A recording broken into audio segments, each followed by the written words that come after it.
Hello and welcome to the All About X-Men Comics podcast, where you'll find recaps and reviews of all the most recent X-Men comics, as well as previews for upcoming issues. Please keep in mind this will mean spoilers and is totally uncensored. I'm host Scorpio Moon, a fan who always kept in touch with the X-Men even during my worst comic book reading droughts, and hosting with me is... Johnny Alpha, somebody who always wanted to keep in touch with some of the X-females. So, but yeah. Alright, sorry if I started laughing already mid-intro, but couldn't help myself, man. Alright, we've been waiting for this one for a bit, so let's start with X-Men number 7. You open the comic, and the first thing you see is Storm's boobs. Well, I don't know, I mean, maybe your gaze is directed to Rachel's glowing or something, but those things almost literally smacked me in the face. Not that I'm totally complaining. After that intro shot, we meet an equally, if not more, voluptuous trust fund princess who has the consciousness of Lady Deathstrike downloaded into her. She doesn't waste much time using nanites to go all Ghost of Mars on her body, equipping herself with the tech power and dressing herself up into sexy death. Meanwhile, Storm's helping Jubilee legally adopt Shogo, for real, Beast is helping Karma recover and cope with life without her tech power, and M shows up. Karima and M hit it off immediately, but then get attacked while going on a jogging date. Karima running with a gun tucked into her sports bra is both practical and kinda hilarious. M gets this oh-so-protective of Karima already thing going on, and forces the attackers into a technical retreat. I mean, that's putting it too nicely. I mean, she busted them up. Well, Karima shot the shit out of the bodyguards, and then, she used her tiki to just fuck the cars and everything up. And, I mean, she rolled right up to Lady Deathstrike. She was going to fuck her up when she psychically read who was actually in the consciousness. It struck her by surprise, so Deathstrike was able to hit her with the door and make a getaway. But otherwise, yeah, dude, like, Deathstrike would have got fucked up right then and there just by M and a half-rehabilitated fucking Prime Sentinel. So, I mean, Jesus. It's really good to see that, like, Lady Deathstrike is planning ahead in this book, though. And I want you to go ahead and give the big reveal to who her new henchman is, which I fucking loved at the end of this issue. The first of many, anyway. I understand she's putting together a whole new sisterhood, but Typhoid Mary, how about that? Pow, pow, dude. One of my favorites from old school Daredevil. Like, one of the evilest bitches that you could fucking pull out of the woodwork, man. And this book was just really fun, you know what I mean? From M's mocking of Jubilee, constantly calling her the Queen of the Goth and making fun of her fangs and her kid. Jubilee screaming about how her life was hell and it's high school all over again. I just got a kick out of all of that. When Storm was asking her if she wanted to join the team, she's all like, I want to be like hanging out and shit, and you want me to go punch some fucking dudes? And like Jubilee had to give her some shit, and then M was just like, I'm not letting that little bitch talk shit. Yeah, I'm in, you know, but what's the team called? I want to know what Rachel's name for it was, because everybody kind of scoffed. Like, it must have been something pretty bad, something pretty, like, you know, like laughable. I hope they bring that out like in the next issue or so we can all be let in on the joke. The world may never know. Right.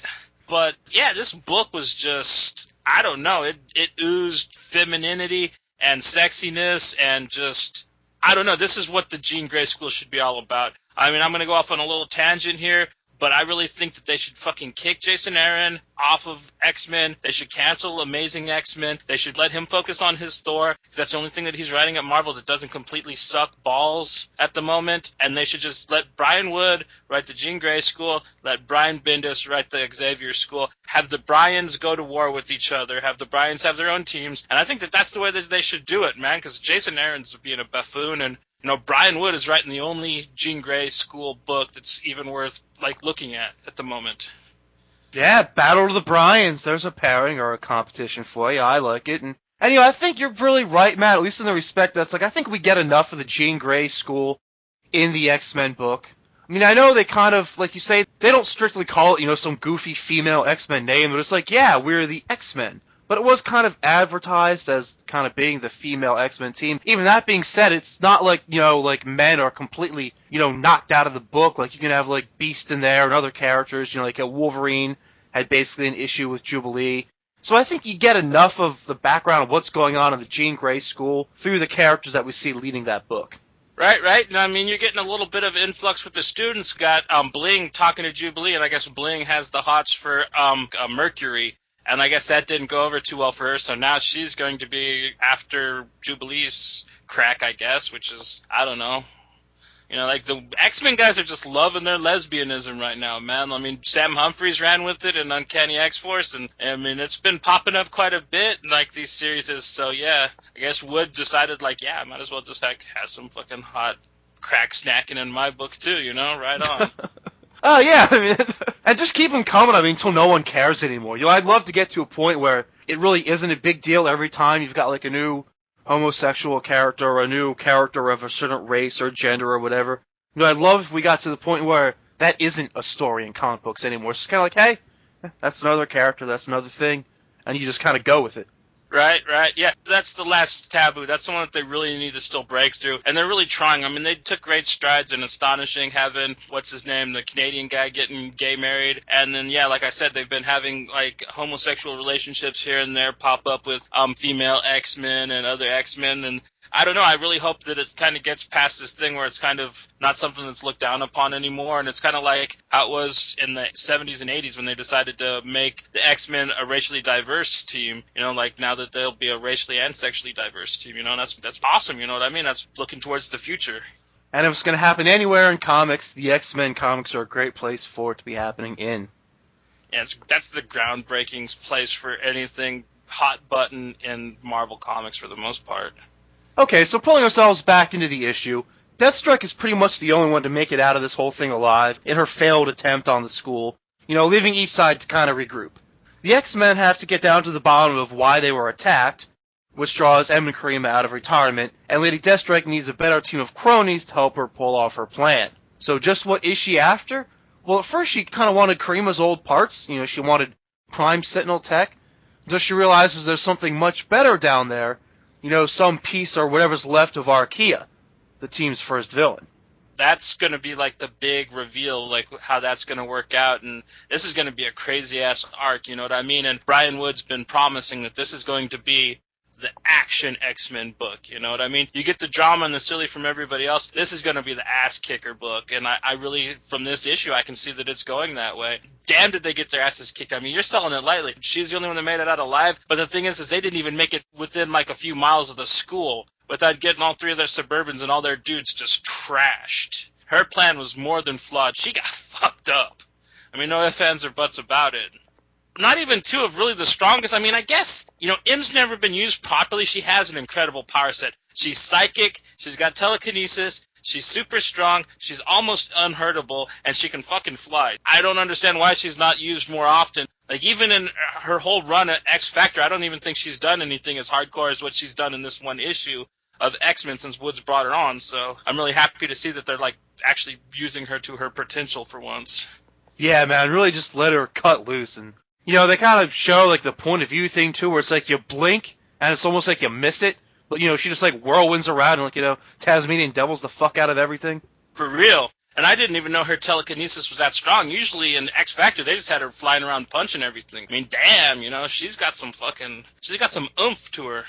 Yeah, man. Now, if I had one little nitpick about the end of the issue, I mean, even Deathstrike's new motivation seems kind of small. I mean, I like her going after, you know, new tech to improve herself, but there is so much more worth stealing in that school. I mean, they've got a freaking time machine. I mean, well, that was the thing that she was going off of at the end. That's why she was so pissed, because she downloaded this shit that was like, it was way dated. Like, from what she saw, Karima the Prime Sentinel was still supposed to be in stasis. You know, she didn't even know that bitch was awake. She didn't know Im was there. She didn't know any of the school's defenses. You know what I mean? She was very caught off guard by what she thought she knew going in. That's the whole reveal, and that's why she was that's why she really wanted to put together a better team of, you know, hard hitters and intel gatherers, you know, if she's going to try to fight the X-Men, you know what I mean? Yeah, dude, she just really made it look like amateur hour out there. Right? I mean, honestly, like, Storm and them didn't even have to get their Im, and some chick that didn't even have powers just had a Browning 9mm. Fuck them up. I'll give her a pass, though, because she's bringing us back the old good classic Typhoid Mary. I mean, last time I remember seeing her, she had like a mask over her face and swords coming out of her wrists. I'm just happy to see her, because she's a really cool, really powerful villain that, you know, you kind of don't ever see her unless you're actually reading Daredevil, or if you're a Daredevil nerd like I am.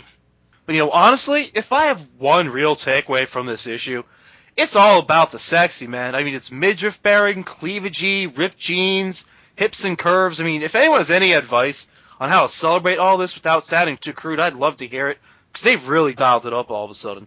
Yeah, man, this was a return to Bad Girls.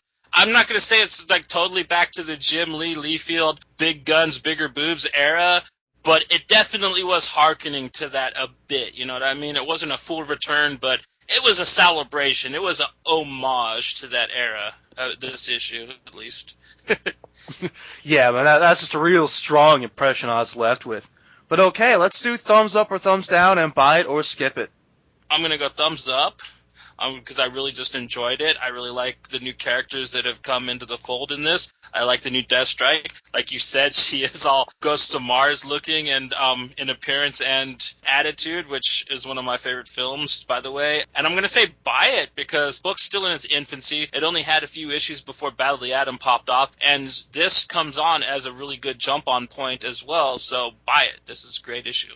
Yeah, thumbs up for me here, too. You know, thumbs up for a slick-moving story, clean and tantalizing visual art. This arc is off to a great start. And I'll go buy it. You know, it's a great reintroduction where old allies make for new friends, old enemies make for new threats, and if you need it, a great jumping-on point. Moving right along to Uncanny X-Men number 14. Now, apparently the solicits for this issue describe Magneto going on some kind of secret mission, which is not at all what happened, and I hadn't even read them till just now, but I mean, we know they're garbage anyway, so whatever. I'm not gonna let them break my stride, because this issue was just so entertaining. The preview pages released were the first few pages of the book, so like we talked about before, Cyclops is running his school like a boot camp, making the kids climb up muddy hills and shit. Benjamin Deeds, my new favorite character, can't really do it, and as Cyclops berates him about how his weakness is going to get him killed, Benny mouths off and verbally pones Psyche. Scott plays the old go-ahead-and-hit-me game, and after he more or less swings and misses, Cyclops just pushes him back down. It comes off pretty harsh, but like usual, Psyche does kind of have a point. So Benny is pretty down in the dumps, and Triage tries to cheer him up, you know, telling him Cyclops probably respects him that he at least tried to hit him. But, you know, Benny doesn't want to hear it. He just wants to hit the showers and go to bed. But when he gets to his room, though, a very sexed-up Emma Frost is in there waiting for him. At first, I thought for a second she was going to try and just straight up have sex with him to make him feel more empowered against Cyclops. But it seemed that way. It seemed that way, man. She's all in there. She got that Black Punisher-esque looking dress. Yeah, she looked like she was ready to do some fucking. I thought Benji was in for a ride, you know what I mean? But he did get a ride, but in a different style. Yeah, I mean, what we got, you know, probably works a lot better, trust me, you know. So Emma wants to get down to the bottom of what his power is. You know, all we really know so far is that he can make himself kind of look like other people. But, you know, he's got to be more than a half-assed shapeshifter. They just, you know, haven't had much time to develop his character yet. Emma gets him all stressed out in a way that even Cyclops couldn't, and discovers his shapeshifting is just another circumstance of his power. He has some kind of like a hypnotizing thing, like a convincing charm thing going on. It, you know, ties into all the senses, and his slight mirroring of people's appearance is just one way that he puts them at ease. This is one of my favorite things in comics, learning about the nature of your powers and in what different creative ways you can use them. So Emma decides to make him a covert ops guy for sure, and immediately goes about testing him, his first training session being at a nightclub. You know, by the way, Emma and Magic, little black dresses. Oh my. Do I need to play the clip early?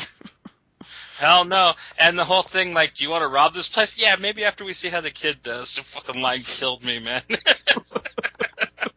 Yeah, they get those great little moments in there, for sure, man, for sure. For his final test, or what he thinks it is anyway, he's supposed to walk a ladder up to the top floor of a financial building. But, you know, as a stranger, of course, you know, he's supposed to try and blend in and, you know, be covert and shit and not just get kicked out or arrested or whatever. So he pulls it off, and then when the guy at the top opens this letter, and if you're not really playing along, you know, just like reading excitedly and overthinking it, you know, you might be thinking, this letter could be anything, you know, like, I was almost kind of expecting a joke, but I certainly wasn't expecting, you know, let me just read you the letter that gets sent. Someone in your organization is creating mutant hunting sentinels and trying to kill my people. Stop them or we are going to war. Yours truly, Scott Summers. Oh, that is just great. It's a secret shield building. After that, Benjamin is immediately surrounded by agents with guns, but Magic quickly ports him out of there and back to the school, where it's all pats on the back and friendly shoulder punches from Cyclops and, you know, good job, boyo, that's how you'll be on X-Men. but you still gotta train to fight, yada, yada, yada. Yeah, man, just a really feel-good issue. I mean, honestly, I think this is probably one of my favorite issues of X-Men I've ever read. I mean, ever. This made me feel better than any of those astonishing books that we used to talk about the feel-good comics being. And I don't know, just from the first panel, you got, for some reason, everybody else dressed, gym-like. I mean, you look at the Cuckoos and Emma and all them, like, they're dressed for, like, we're going to be out doing field exercises. But not Tempest, no. She's in her little mini dress thing at the top of the hill. All the dudes are behind her, and Gold Balls is, like, right behind her, like, embarrassed that he's caught looking up her fucking little skirt. Lord knows what she had under there, because he really looks ashamed of himself in the first panel when he's asking her what's up, and she's telling him, I don't know, I'm not the boss. And from there, yeah, dude, we get some clever lip from good old Benji Boy Dietz, and he gives it to Psyche. I really like the way he berates Psyche's power. And yeah, the punch is hilarious with the little But then, yeah, you kind of really thought that, like, dude, this is just going to be, like, a fucked up, depressing issue. And then, like, yeah, all of a sudden, like, bang, you get the shower scene, and there's Emma. And then, like, she's like, well, where do you want to go? And he's like, I always wanted to go to Atlantic City. Even though he's a homosexual, she was able to still seduce him into doing what she wanted. I liked that, like, it didn't work at first. He actually had to learn to use his powers on something that he was interested in. It was only until he met the chick that was into Kubrick where he was able to be comfortable enough with himself to let his powers actually work and make her comfortable with him and actually start learning how to use his morph powers to really just win these people over, because that's what he does. He emits something that's just, I don't know, it makes you feel like you've known him forever, and of course he changes himself to look slightly like you, so he's familiar. It's a really clever idea that they've come up with this character. And then, yeah, the end game of having him walk into S.H.I.E.L.D. with a, we know what you're doing, so fuck you, letter, and it was, I don't know, it was as gangster as you can get. And then, yeah, Psyche still, you did a good job, and it still had to pull it off with that fucking Scott Summers dickiness that you still fight like a little bitch, so get up early in the morning and we're gonna box, But great fucking issue. I mean, they don't write them like this anymore. Or at least I didn't think they did. And this was just fucking, in the words of a genius that we both know, a total delight. Yeah, man, it really was just too great. It really blew away my expectations for the issue. Just blew them right out of the water. Blew the water, however you want to put it. and of course the naming scene. Because he doesn't really have a code name yet. They reference Morph as a possibility, which was very, very cool. And then, of course, one of the very last lines, too bad Gold Balls was taken. Yeah. And then, yeah, he's just like, yeah, man, that is a shame, Sarcastically, of course, but yeah, just almost as perfect as a fucking issue can get. Like you said last week, I mean, this was another series that just showed, this book was so amazing, it just showed how awful Amazing X-Men was. The same as the all-new X-Men book did last week. Yeah, it's almost kind of the same thing where it's like, as much as I didn't like that book, is how much I liked this book. I mean, the whole thing is so great. You start off pissed off, and at the end of the book, it's almost like a sitcom kind of happy ending, like, good lesson learned and all that, have a cookie or whatever, like, just so, like, warm and feel good and stuff at the end. It was really too much. But, so are we sure about the whole thing with Benny being a homosexual? He's pretty headstrong about it with Emma. She was telling him, go over there and mac on that fucking hot blonde, and he's like, but I'm gay, and she's just like, bitch, go do it, you know what I mean? I ain't telling you to sleep with her, man. This is part of your training. You gotta like, learn to hit on people that you're not attracted to, you know what I mean? To, like, be a covert op. Well, I mean, unless there was something that I just don't remember from a previous issue, like, I'm pretty sure this is a pretty new thing. Just the way it kind of came off in the book, it almost kind of seemed like he was trying to use it, like, as an excuse, or just kind of like he was just kind of scared and just said it. It was like trying to, an excuse to get out of it. Well, it has been brought up, but they haven't really painted it since, like, he first mentioned it when he first showed up. And I think that he really was kind of, like, using it as, like, but I don't want to type of thing, All right, cool, man, cool, yeah. Man, it's one of those things where it's almost like, I mean, I guess you should celebrate diversity, and that's like a thing we should come to some days, when you can celebrate all the people's little differences. But it's kind of those things where it's like, I don't want to make a big issue about it, because I don't want it to be a big deal. No, and I really hope that they don't make it you know what I mean? And they haven't yet. I mean, it was just one little line in this. I think you only kind of just mentioned it in passing in the book where he first, it was either an issue of All New or one of the first issues of Uncanny where he shows up on the team. And yeah, that's kind of like one of the things that he kind of said outright first about himself. But that's kind of how people are that are, living out loud. They're proud to tell people, So good for Benny, Yeah, man, totally. Good for Benny. So let's go thumbs up or thumbs down and buy it or skip it. You really got to ask at this point. Yeah, dude, I got to go thumbs up, thumbs way up. Like I said, this is probably one of the best issues I've probably ever read of X-Men. And buy it, because it really is great, and we're coming right off the backbone of Battle of the Atom, so yeah, jump on point. After this, I think we're going to get a closer look at some of the other characters that we've kind of only met in passing, and we've kind of only got a glimpse of their powers. I think that we're probably going to get to see what's going on with Triage, and with Tempest, and with Gold Balls a little bit more. So, this will be a great time to get involved in the all-new Uncanny X-Men book, which, if you're not reading, and you're an X-Men fan, I don't know what's wrong with you, so... For real. Thumbs up here, too. Just like with the last issue of All New X-Men, it's dark and grim, yet comical and warm at the same time. You couldn't possibly strike a more perfect balance for an X-Men comic in this day and age. And I'll also go buy it. Single issues of Uncanny generally work pretty well on their own anyway, and this one especially takes you on a nice little one-issue journey and was a very satisfying read. Moving on to A+X number 14. So Magneto and Doc Ock's Spidey sounded like a pretty fun team-up, and when Magneto started very ironically making fun of supervillains, I thought we might at least get some interesting deconstruction talk, but really all it was another excuse for the superior Spider-Man to comically flip out whenever someone so much as, references something somewhat insulting to Doc Ock. As for the story, should we even care what happens? The snarky little intro just bashes on continuity. And while I guess they think they're being funny, they basically make a great case for why I just shouldn't even care. Yeah, and there was allusions, I guess, for 8-bit video game fanboys in there a little bit that, I don't know, it was supposed to be clever, but I thought was just kind of alright, wow, that's just a great plot device to try to just fucking skip over some stuff that might have actually been interesting in this fucking hunk of shit issue. Yeah, I didn't really get the point of that either. I guess maybe they think random is funny. But in case you care, it was basically just an origin story for a possible mutant villain who you may never see again, but if you do, we'll probably start from the beginning anyway, with, at most, maybe a reference to this crap. It was kind of cool to see Magneto trash MODOK with just a hand gesture. There probably should be more battles that are just that one-sided and end that quickly. So, thanks for an entertaining page. But, anyway, on to Psych and Cap. So Cyclops is already out of the multitude of other handcuffs thanks to his trick shooting with his optic blast, and Captain America agrees to work with him to stop just this one invasion, but then he's back under arrest, blah, blah, blah. So Cap is working with another murderer here. Yeah, Cap's just morally flexible nowadays, you know what I mean? Just completely bendable and pliable to any kind of murderous situation.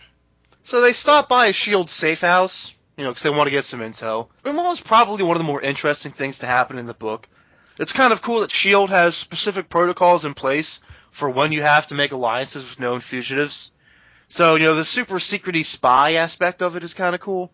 When they learn that Dr. Doom is holding one of these Skrulls captive, they decide to go break international law to pay him an unannounced visit. Cap, by the way, is a lot smarter and a lot less retarded in this compared to last issue. But when Cyclops has a power out and his eye beams fizzle, Cap decides he can't take Doom on his own and has to walk away, hanging his head in shame with a consolation prize of a dead prisoner. Or at least, that's what I think. Maybe he'll fight him on his own, who knows. That was pretty much our cliffhanger for the issue, though. Yeah, you actually saw positive things in this book. I guess, they did write Cap a little bit more intelligent, but he was just about as annoying and as stupid. You know what I mean? I really don't like the approach that they're using with the character, and I really wish that they'd fucking just try to put a little bit of maturity on this. You know what I mean? I get that they want this book to just be asinine, but Jesus, we're going to be covering another book that came out this week that plays with really silly, asinine things, but it's a lot of fun because there is some stuff where they go ahead and try to make it a bit intelligent. Of course, I'm talking about Longshot Saves the Marvel Universe, universe. And it's like, I don't see why there's these two books that run along these parallel lines, and one fucking gets it, and it's only going to run 4 issues, and most people are never going to read it. And then we got this ongoing shit that's, I don't know, it's just garbage, dude. A plus X is fucking garbage. And come on, Jerry, you write Cat better in Deadpool. Why couldn't you do it here, Mr. Duggan? Right. At first, I thought the Skrull Brotherhood of Evil Mutants guys sounded cool. Now I don't care if I see them, man. This book is just so inane, just asinine. I mean, like, I could go through a thesaurus of just, like, all the kind of stupid words I can think of to say how stupid I think this fucking issue was. Yeah, but then it becomes a 2-hour show about A plus X. And that's just awful. We wouldn't do that to you guys. So let's mercifully just move into thumbs up or thumbs down and buy it or skip it. Yeah, thumbs down. This book is just degrading all the time, and, skip it. There's nothing worth reading here at all. There's a cool cover, but that's not worth the price of the shitty-ass issue. Yeah, thumbs down. There are a couple things I guess I got a kick out of, but it's just too juvenile a comic for my taste. And skip it. I mean, maybe once we have the full-sight Cap story, that'll be like a half-decent read, but there are definitely better places to spend your money. Like Wolverine Max number 13! Okay, and Wolverine Max number 13 is also a bit of a letdown, but after that silly A plus X stuff, it's at least a nice change of pace to read something a little dirtier. That's probably the best compliment you can give this book. The visual art does set a perfect tone for what's supposed to be a stripped-down Wolverine story. As far as stories go, though, this would probably work better as one of those Lost Years Wolverine tales that takes place, between his origin and his superhero days, when he was kind of a, lost journeyman gun for hire. But to make a boring story short, while Wolverine is on the run with his trailer trash buddy, he realizes he's being strung along and manipulated, and finally decides to retaliate. Trailer Trash's partner in crime, Mother Knight, has been hypnotizing Wolverine and using him as a weapon to murder people, like her rich husband, who she stands to inherit a ton of money from. Wolverine nicks her throat with his claws, presumably killing her, and impales the redneck son of a bitch. When a mysterious stranger in a limo shows up offering to help Wolverine out of his latest jam, Wolverine agrees to go with him, not caring whether he's trustworthy or not, because he's so depressed he really doesn't care what happens to him. And end.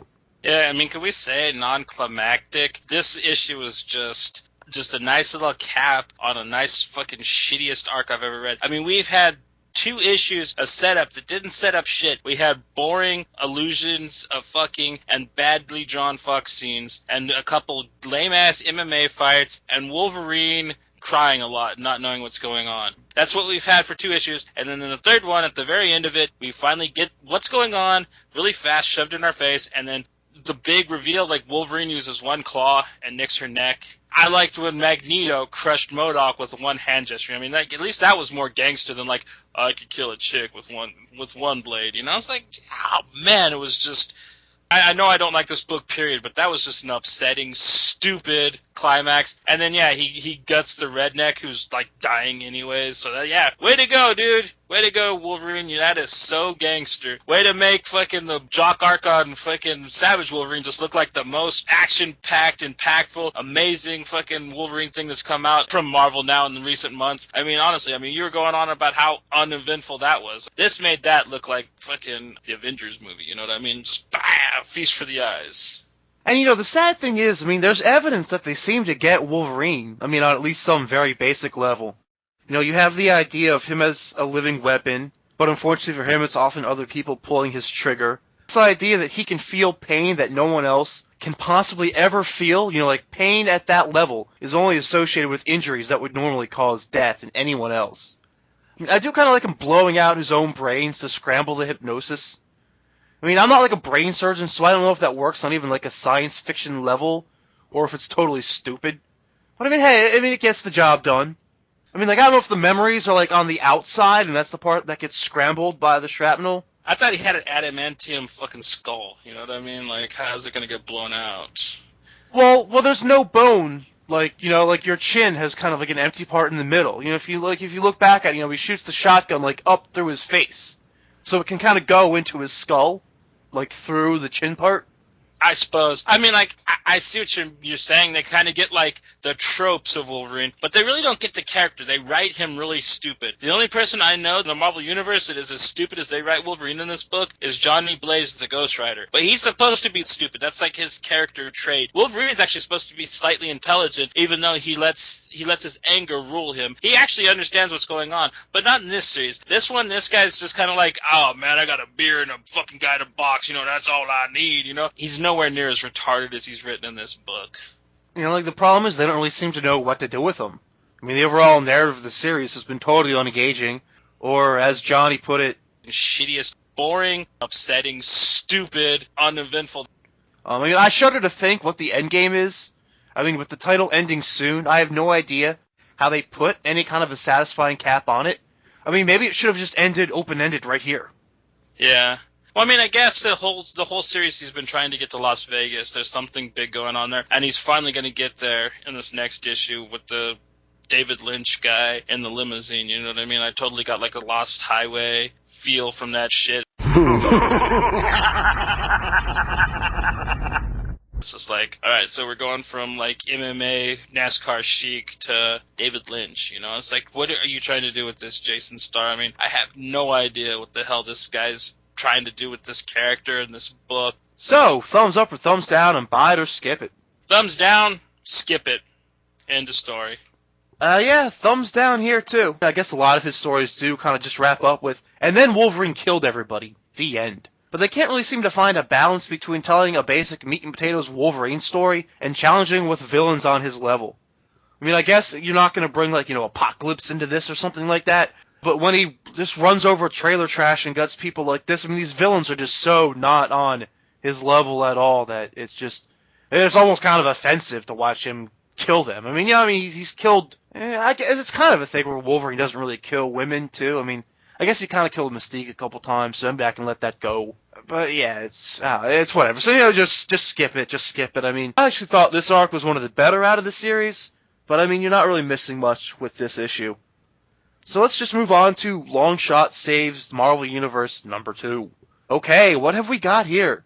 Doctor Strange goes all Frosty the Snowman, popping out of an amateur magic hat, and just at the right moment, saves Longshot from the all-white-faced in-betweener and his hostile S.H.I.E.L.D. takeover. It seems whatever happened when Longshot's luck power crossed paths with the reality-warping Cosmic Cube split the in-betweener into two, one being of pure order and one of pure chaos, and the all-white version in this new reality that was spun out of that has control of S.H.I.E.L.D. and is using it to hunt down all magic users, and eventually we see someday all mutants. Also wrapped up in this is a girl with a demonic teddy bear. I'll give you that they're not wasting a lot of time at least. Doctor Strange comes in, then immediately puts together a task force to take down this twisted version of S.H.I.E.L.D. And while most of them get captured, they succeed too well in the fact that they have all but crashed the helicarrier as it's hurtling back down towards Earth and about to obliterate a Longshot who may have pushed his luck too far. Yeah, along with the all-black in-betweener, which is kind of really cool. He's got this crazy Native American look to him. I like that. I don't know, I liked all the weird cameos. I liked the Scarlet Witch chucking the car and them blowing it up and how it all worked out with Longshot's luck. That was all put together very clever. I liked when he jumps off the helicarrier, gets caught by Thor. That was really funny. So it's nice and silly, but in the good way, you know what I mean? In a way that's, you can actually enjoy reading this. Silly is definitely the intention here. It's pretty much the point. But a lot of times I think silly is kind of one of the only ways that something like this can really work. When your character's power is basically shit just works out for him. Like you said, like jumping out of a plane. It's like, someone will probably catch me. It's really hard to play something like that straight, too much.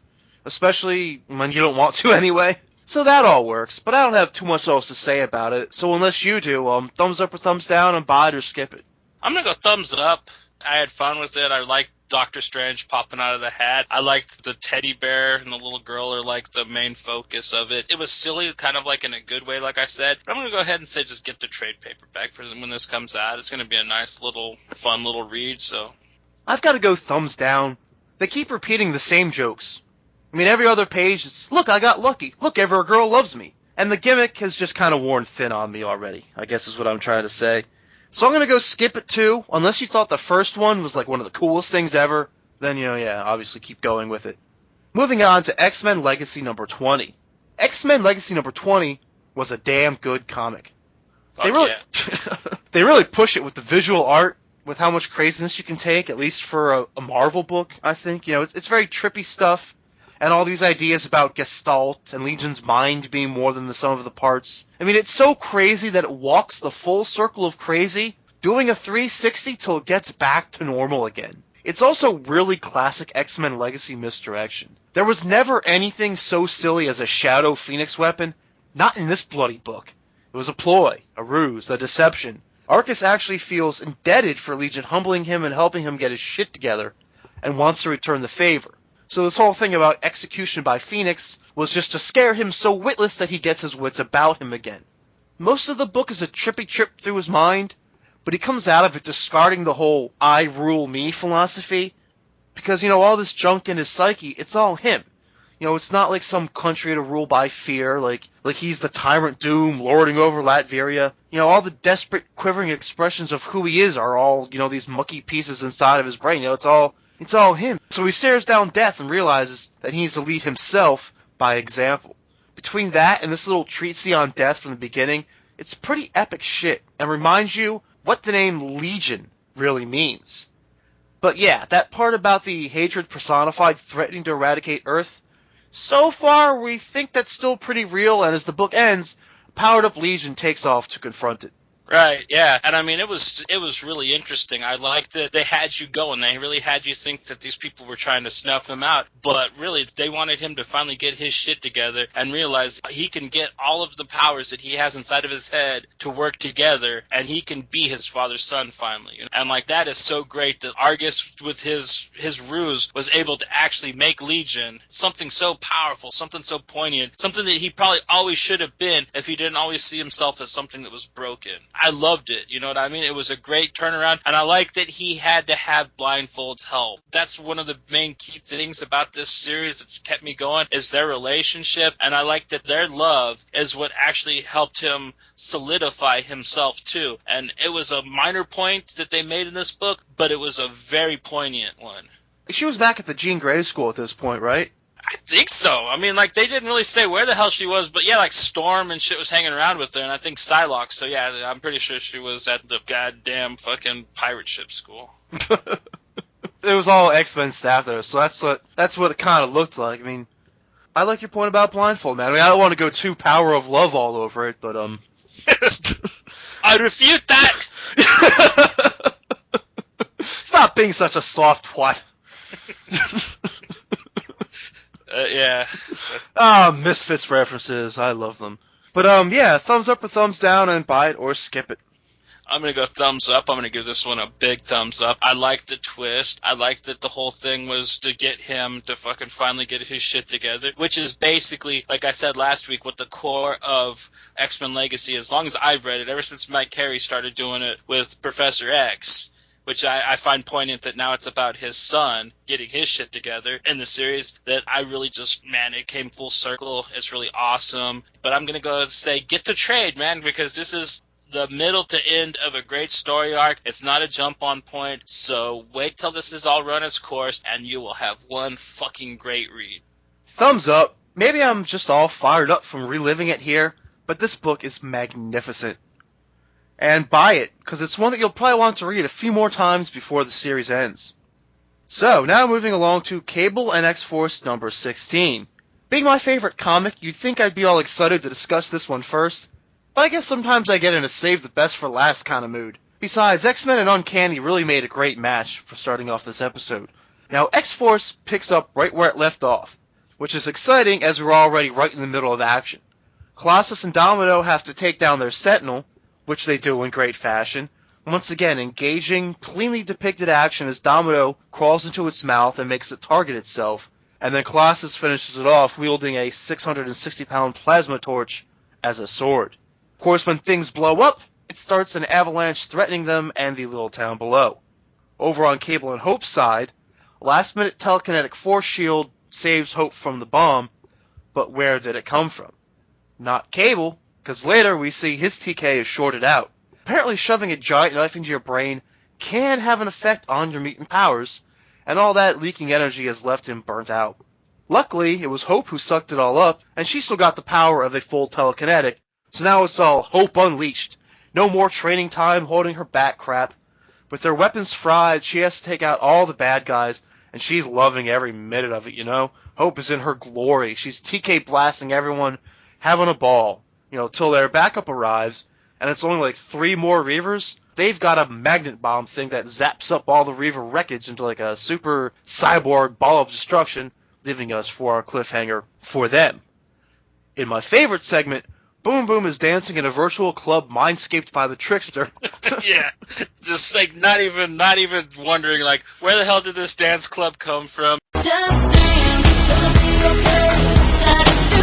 You know, what the hell's going on? No, she just like, oh man, they're playing dubstep, you know, boom, boom, boom, boom, boom, boom, getting it on, you know what I mean? She's just too fucking ditzy, but so cute. Yeah, she's just like, it's okay, just dance. So she's instantly hypnotized by the sick beats, and Dr. Nemesis walks into this holodecked out club thing, and he's startled but not at all surprised that Boomer is just dancing, and didn't even stop to think like, hey, why the hell is this here? And the whole scene, I mean, it's just too funny. His plan is to suit up and go into Forge's mind frame. You know, he kind of just tells Tabitha, like, you know, yeah, good luck with the Trickster and all, you know, out here on the physical world. But I mean, presumably someone has to guard his body? Anyway, so once he gets there, he starts palling around with Forge, being his usual hilarious, sarcastic self. And then, as if he couldn't get any cooler, he starts talking Trek when he compares the adversary to Q. Right. Which was hilarious, and yeah, and Forge, well, not everything's Star Trek, so I don't know what you're talking about. And then, yeah, Nemesis breaks it down really quick, and he's like, well, yeah, that's exactly like what he is. And it's just like, yeah, dick, so yeah, I was right. He is like Q. Yeah, I mean, it's really not a bad comparison, you know? Obsessed with humanity, always starting up trouble, you know, Q was really Picard's trickster spirit. Jean-Luc, it's wonderful to see you again. How about a big hug? We're not friends. You wound me, mon capitaine. Okay, so they kind of pull a possession trope here, as they meditate on whether having mischievous spirit in his head is what drove Forge crazy before. You know, I mean, we saw the same thing with Scarlet Witch and with Cyclops to an extent, and, you know, all the way back through time. But I like how they don't immediately know what set the spirit free. You know, it could have been a number of things that happened lately. Could have just been a matter of time. Either way, I mean, it's just a really realistic response, you know? They don't just magically guess the right thing on the first shot. That's kind of cool, like, they subverted the trope there, you know? So it evens the two out, I think. But anyway, the Trickster isn't so much out as he's taken over. And Forge and Nemesis aren't trapped in Forge's mind anymore. They're trapped in the adversary's mind, leaving us with their cliffhanger. And the thing about these cliffhangers in this book, I mean, all comics do them, but they seem a lot more natural here, or at least not forced. It's just like, I mean, when you're telling multiple stories across one book, you know, you got 3 parallel things running across it, eventually you just run out of pages, and it just has to, you know, pick up where you left off in the next issue. Like, it's more of a continuous thing, and not necessarily, like, you know, forced into it for more drama, or at least it just feels really fluid to me. I don't know, so, Well, no, yeah, I get what you're saying, and I agree precisely. It's like you get a nice little episode of the fight, and then they find a nice little break in it. You know, it's almost like a good TV show, you know, the way that they leave you hanging without being a pissed off kind of cliffhanger. And I don't know, yeah, like I said, dude, Hopeless is like really just knocking this one out, and like he's really writing it well. And your favorite one was the one with Nemesis. I like the Domino and Colossus thing. Watching that Sentinel punch its head off was hilarious, man. That's one of the coolest things I've seen involving Sentinels in a long time. That really had me rolling. And yeah, Dom's just cool anyway, so. Yeah, man, I loved my stop hitting yourself meme. I was cracking myself up with that one. But Right. It's kind of an example of where you can have like a luck kind of power where shit just works out for you. And it's kind of funny, but not like totally campy, like in the Longshot thing. Well, yeah, I've never seen Domino actually ever explain her power. She never kind of seems to overtly rely on it in some cheesy way. She just knows it's always going to work, so she just does what she does, you know, without like, hey, watch this, it's going to work, you know what I mean? She just like knows it's going to work, so she fucking does it. I guess it's a little more of a subtle thing that lets her just look extremely badass. Yeah, exactly. So thumbs up or thumbs down, and buy it or skip it. Thumbs up, great read, good lines, good character development, good character interactions. But I'm going to say go ahead and get the trade because this is like probably the second to last issue of this arc. It's going to be a great trade paperback. I want to go thumbs up. This is another really solid issue. And I'll go with buy it, because like I said, it doesn't feel fillerish or mid-arc or setup or anything like that. You know, each issue is really just a continuous story and can be totally enjoyed as such. Alright, so moving into our previews. First up to bat is All New X-Men number 19. So, Purifiers as the next new villains. Oh, man. Ooh, yeah. Fuck yeah, it's been a while, hasn't it? Right on. Yeah, man, gotta love that. I mean, especially for the original 5, to see villains like the Purifiers. That's gotta be a bit of a hit, man. A mysterious girl mutant shows up. You know, I couldn't help but notice that X-23 is being advertised in All New X-Men number 20. So maybe this is where she really comes in? How would we feel about that? I'm not sure. I mean, X-23 is cool and everything, but I kind of hope that they launch some more unknowns and bring them into All New and the Uncanny team, you know what I mean? Because they got some good kids running around, man, but they can use a few more, you know what I mean? And I mean, we'll see how much we see X-23 and Uncanny X-Men, but I mean, All New X-Men is going to be kind of, you know, the door she walks into that universe from and meets the Uncanny team. Either way, at least X-23 is going to find a nice landing spot. Oh, she always will. She's Wilf, man. Wolverine, I'd like to fuck. The Wilf is always gonna get a great fucking spot in a comic. I'll never forget. I mean, I guess I do kind of forget because I forget where I heard it, but I always remember that joke about like the mock X-Men meeting where like the creators got together to talk about what to do next with the X-Men. And they're like, hey, people like that Wolverine guy, right? Let's put tits on that. That's kind of what they did, but I like X-23. Basically, everything that they did wrong with Dakin, they did right with her, in my opinion. You know what I mean? And I know she's not even one of his kids, really. She's like a weird clone thing, but whatever. I like X-23 the best out of any of the, like, she's like Wolverine, she's from Wolverine, but she's not Wolverine kind of characters. Yeah, it works well enough. I mean, it's so hard to do anything with, you know, children from superheroes, because you either have to have them, you know, do like a Cable thing and be raised in the future and come back as adults, or you have to have just not known about them in the past, and then they're grown up here as adults, because, you know, like, time just doesn't go. They don't age. It doesn't work. Moving on, we're also going to get Deadpool Annual, number 1. Or, you know, Deadpool's going to get his first annual of this new series. So after dragging Deadpool through the mud for a bit, you know, bringing the real character out, I think they want to take this annual and go kind of crazy with it. I mean, the whole thing is about the changing color in his speech bubbles in the comic. It's not the usual guys writing it, which is a shame, because I like the way they seem to handle Deadpool, or the way they handle, like, his goofier kind of parts. I mean, they give you the comedy that you expect, but it seems like they kind of play down the fourth wall thing a bit and play it more to his craziness, and, like, even what they've done with his history, kind of taking all the past versions and pointing them out as memory implants, making them all true and all false at the same time. Like, they really seem to have a good handle on how to spin all this comic book craziness. They really are. And I like that they have the two writers. They got the comedian and the somewhat serious guy writing it. So you basically have the Deadpool dynamic at work with the writing. And I mean, it is fresh from, like, I like Danny Way's run. Danny Way is a cool writer and everything, but he really did just play to the silliness. But yeah, these guys are really trying to bring the character about, and they still have a lot of fun. I really like that arc where he was hanging out with Iron Fist and Luke Cage, where he had the afro and shit, and they were fighting the white pimp guy. Fucking hilarious, man. So this new Deadpool's probably one of the best series, aside from David Lapham's Deadpool Max in recent years. So I'll give this annual a looking, but yeah, it sucks that the two guys that have been writing it so far are not involved in this annual. I hate when they do that.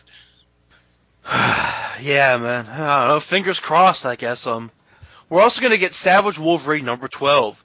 They're doing a thing in Madripoor, and that's pretty much awesome. You know, that's always a great location for Wolverine, I think. I think it's even better than Japan itself. Phil Jimenez, did I say that right? Phil Jimenez? Jimenez. Phil Jimenez? Jimenez, yeah. Is the featured creator, and he's taking on Poachers, which sounds like a totally Wolverine thing to do.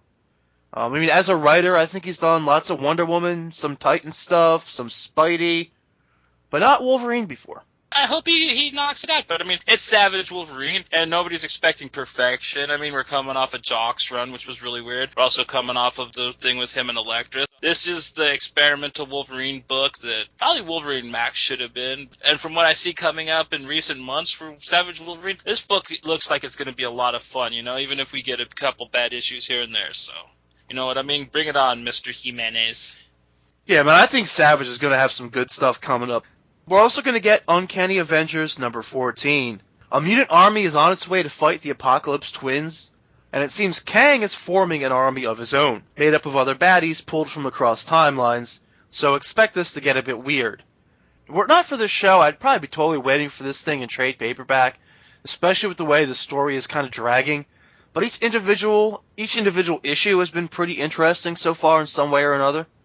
Yeah, I like some of the really interactive stuff that's going on. I like the bit between Havoc and Banshee. Before that, I really like the stuff between Rogue and Sunfire and the Daken and Wolverine Horseman. So there's cool character interactions going on. But yeah, for the main part, he's really trying to make a graphic novel out of this, you know what I mean? Remender, he's really trying to write out of his element. I think he's really impressed with what Hickman's doing with Infinity, and he's trying to do that in his own, and I don't think that he's really nailing it, because I don't think if he tried his entire life, that Rick Remender could write something as just complex as the shit that Jonathan Hickman can come out with. They're just two different writers, you know what I mean? They're both great in their own rights, but I wish Remender would stick to what he's good at, like the first two Uncanny Avengers books were, you know what I mean? This third one is kind of really off on tangents, you know what I mean? He's really trying to make it meta and all kinds of shit, and it's cool. He's trying to expand, but I think he's blowing it a little bit. But the series is still fun. He's not detracting from it in any great way. So I really hope it kind of wraps up with this arc, and he gets back to how it was the first two arcs. You know what I mean? Personally. Oh yeah, man, I think I'm seeing a lot of the same things there. We talked about comics being written for the graphic novel last week a little bit, and yeah, this definitely, I think, is a good example. You know, what he's trying to do, with his style and kind of, imitating another writer in a way, I think I kind of see the same thing here, too, but still, I was going to be checking out the issue, so. Also coming up is Uncanny X-Force number 14, the second to last issue for the arc, which so far has been pretty great. I mean, Cassandra Nova, Spiral, get it while the getting's good, because, after this, it's the crossover, and then it's over, I think. Well, they're getting compressed, you know what I mean? They're going to get mixed up, and I guess Spiral's getting switched up for Marrow, which is kind of just as cool in my opinion. Marrow and Spiral, they're kind of on that same level of just not used too much, but really cool villains from the 90s, you know what I mean? And I don't know, yeah, and I really like the Mumudgerai. I like what the kind of weird B-movie horror thing that Humphreys is doing with this book, even though it's really wild, and I guess a lot of people don't like it because it's not your average Marvel X-Men type of fucking storyline, but whatever, dude. This is something new, you know what I mean? I'm enjoying it, and this is going to be a great read. I'm sorry that it's ending, and whatever's going to happen with this book, I'm pretty sure it's going to be fine, because Cy Spurrier does not fuck around, so X-Force is still going to remain good, you know what I mean? Even though the two great books we have right now are going to be fused, and we're going to have another great book that Lord only knows how it's going to be when it comes out, but I'm fairly confident that it's going to rock. Putting Spurrier in charge is a good way to kind of ease this disappointment over losing this kind of a little more out there, experimental, very cool book. Oh, well, maybe we'll feel better after we read Wolverine and the X-Men number 38. Yeah, man. We're probably going to get back to Wolverine and the Archies, Wolverine and the Riverdale gang, they're probably going to find some new tween Justin Bieber villains to, come after him, because, they can't fight adult villains like normal X-Men because, hell, there aren't even really X-Men in this book. It's just Wolverine and a bunch of kids to give him shit the entire time. So, yeah, it's really going to make me feel so much better. They really should just bring Rudy fucking Misfits over, have a fucking French monkey cheese salesman, that would actually make this book readable, I think, you know what I mean? For the comedy, innit, I was better, come on, for the comedy. That works for me.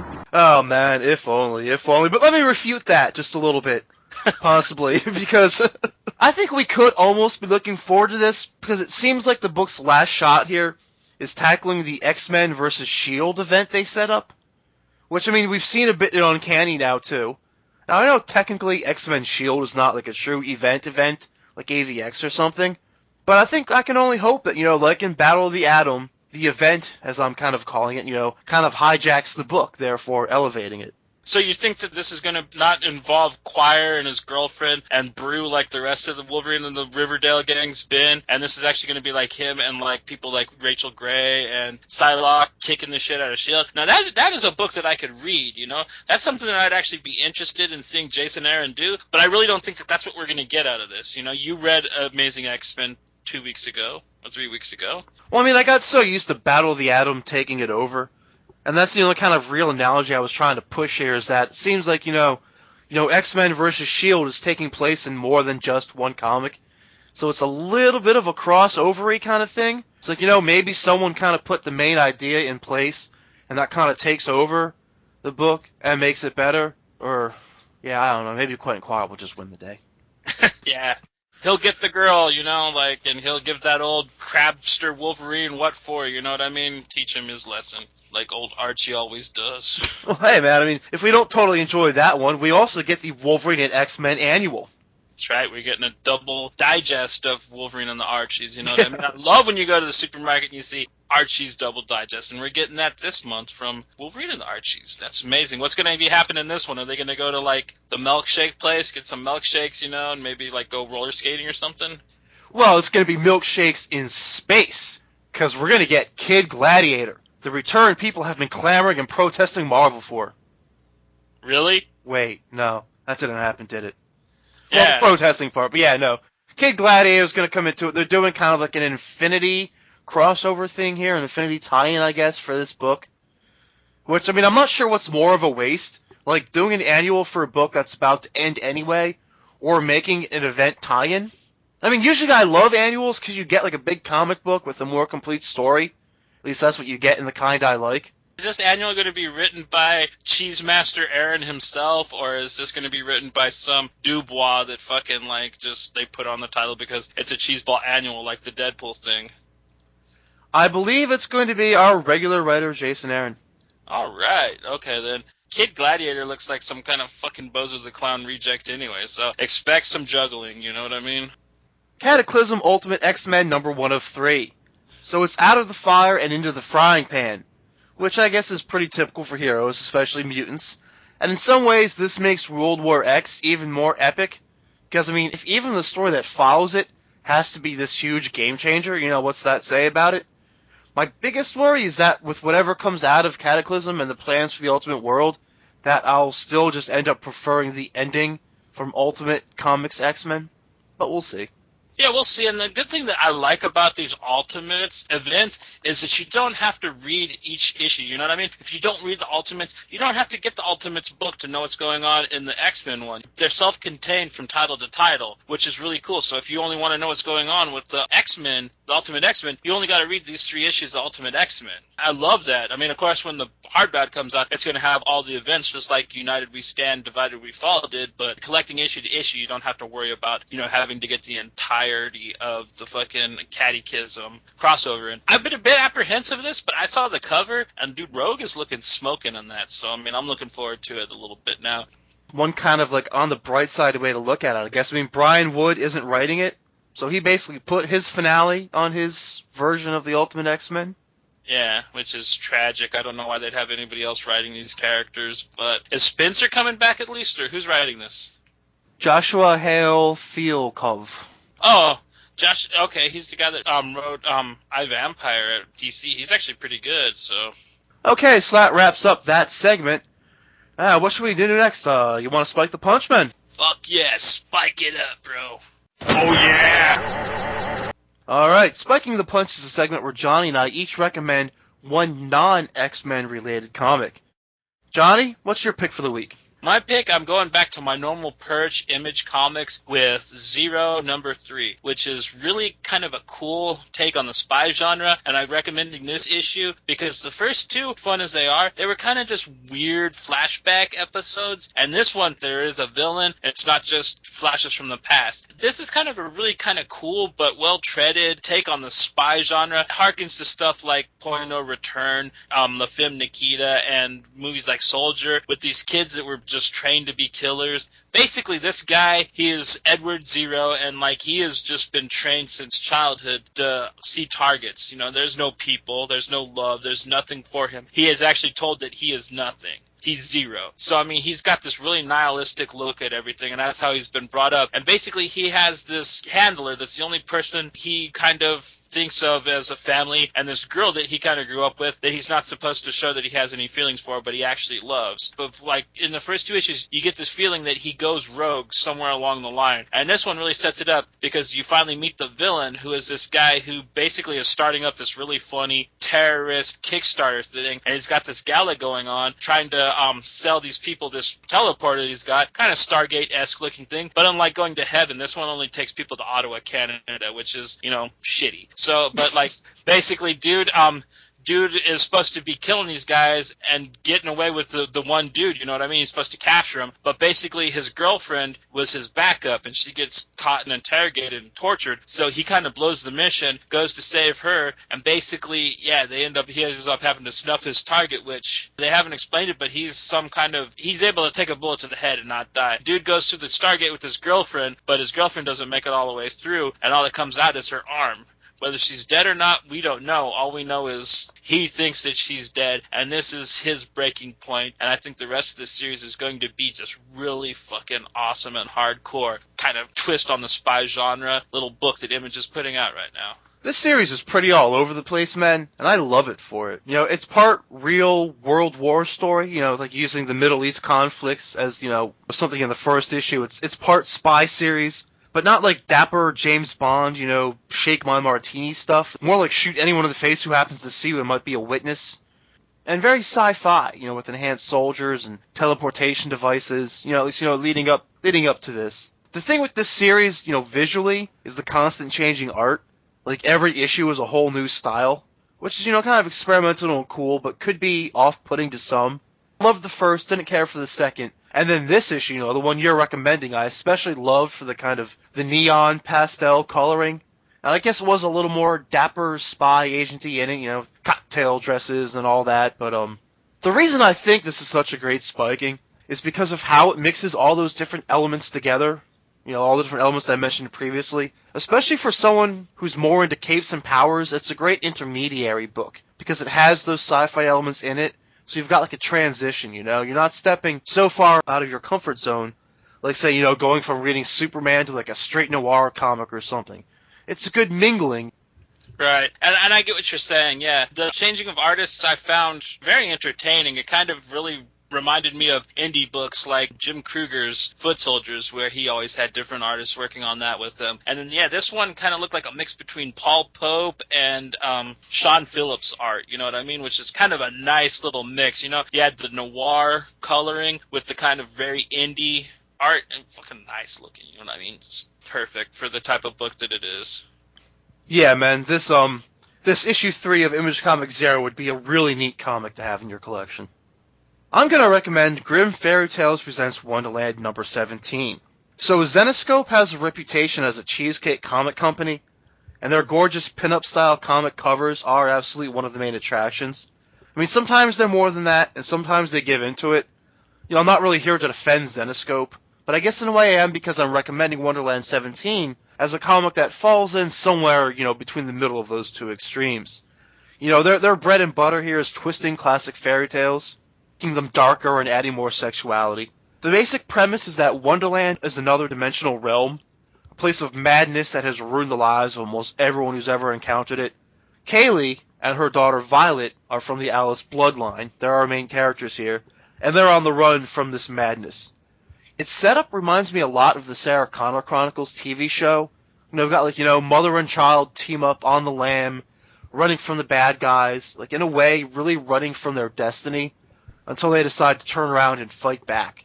Along the way, they make various allies and enemies, and in this issue, they pay a visit to a doctor who was part of the original Wonderland experiments. If you're into this series, it's very important in that regard, and Kaylee especially is looking for a way to tap into the power that she has in other dimensions to use it here. There's also a side story with a monster-sized Cheshire cat and a sexified Mad Hatter chasing down an escaped heir to Wonderland power. There's some trickery there between the villains, which I always love, and our heroes here are really hard-hitting badass chicks. It's been a while since I checked in on Wonderland, but I'm really glad I did, and I'm not gonna lie, a lot of my investment in this issue, This issue is all tits and knives and crowbars and baseball bats. And, that's what Zenescope does. It kind of takes the side of comics aren't really for kids anymore. I mean, technically they do have another all-ages imprint. But anyway, what I'm trying to get to here is that when you're young, they tell you that dirty jokes and sex and violence are mature and not for you. Then you grow up, you're all told, like, you're too old for all that juvenile junk entertainment. I mean, when the fuck are you supposed to enjoy it, man? I suppose I like the art style in this, and I like what they were trying to do, but I'm more of a Vertigo Comics, Fables, and Ferris kind of guy. This kind of really didn't jive with me too much at all. I mean, like, if I wanted to read, like, a kind of cool twist on a fairy tale, I'd check out Image Comics' Peter Panzerfaust, personally. That's, like, a cool World War II take on the Peter Pan legend. Like I said, this had great art in it. And like you said, it had tits and crowbars and stuff like that. So, I mean, if, like, you really miss, like, Chaos Comics and stuff like that, I mean, check this out. But I think the reason it works for comic book-wise is because they do kind of, they twist their fairy tales and, they throw in all the sexual stuff. But they also keep it, like, real, like, kind of comic booky. Like, it's not always, like, straight-up superhero kind of stuff. But they kind of keep it as comic books for adults in that way. And one of the reasons I recommend this issue specifically was also, pushing the sexuality again. A lot of times, like, you see some of these companies, they've got, these gorgeous, gorgeous pin-up style covers. But then you open the book and it kind of looks like crap inside. Well, Zenescope's guilty of doing that a lot of the times too, but this issue is not one of those. This one actually has great art on the inside, so I will give it thumbs up for that. Exactly. And that's why I'm recommending Wonderland 17, because it's a prime example of all the things Zenescope can do. It's written by Raven Gregory, one of their best writers, and it's the kind of book that really sums up what the company is, and then is probably of some of the highest quality that they can put out. So, keeping with the whole sexy vibe, let's do our sexiest moment. Sex with a capital X, the sexiest moment of the week. Oh my. I have a runner-up, and I have a sexiest moment. My runner-up is the one where Karima and M see the SUVs, and, like, Karima's doing the turnaround, and M's still running. Very sexy panel. But my sexiest moment of the week has to be the I think you dropped your towel, Mr. Deeds panel from fucking Uncanny X-Men. God, Emma was just, bam, smoking in that, dude. I mean, I don't care if Benji Boy was gay or not, man. I guarantee you he had a boner. Yeah, man, how could you not? I mean, not bad choices either, man. I mean, you can pick almost any panel from X-Men number 7. That was good shit. I mean, pretty much any one of them, like, you can go with it. But, yeah, I mean, easily Uncanny X-Men 14. I mean, it's not like Emma was even naked or anything like that. But, I mean, you just walk out of the shower, nothing but your towel, and she's waiting for you in your room. I mean, that's how so many fantasies start. Right? I mean, that's basically any X-Men male fan's fucking dream, you know what I mean? Everybody was just like, damn, I wish I was Benji Boy right now. And that was a nice little outfit, man. She was looking very fine. I mean, that was going to be mine, and I knew it the second I laid eyes on it. But I'll go with the little black dresses. Humana, ha, wah! Oh, yeah, and when they're actually at the casino, are we going to rob this place? Maybe after we see how the kid does. Yeah, that's really hot, too. You got a thing for magic anyways, so yeah. Yeah, that I do, man. I mean, I kind of spoiled my choice earlier in the episode, I guess, but I mean, if Emma and Magic can look that good just on their own, kind of like an on-the-fly kind of thing, imagine when all the women in Uncanny go and do Girls' Night Out next issue. Oh, yeah, dude, that shit's going to be funny. And like I said, I think that Brian Michael Bendis read that thing that Brian Wood said about if they were ever going to do an all-girls thing at the Xavier School, and he's like, I don't know, it's Brian's book. I think that he saw that they mentioned that, and he's like, that's not a bad idea, I'm going to go ahead and do that and have all the girls from my school, have a little adventure for once. And right on, you know what I mean? They got some craziness going on, so can't wait to see it. Okay, so everyone, I hope you enjoyed reliving all the previous X-Men comics with us.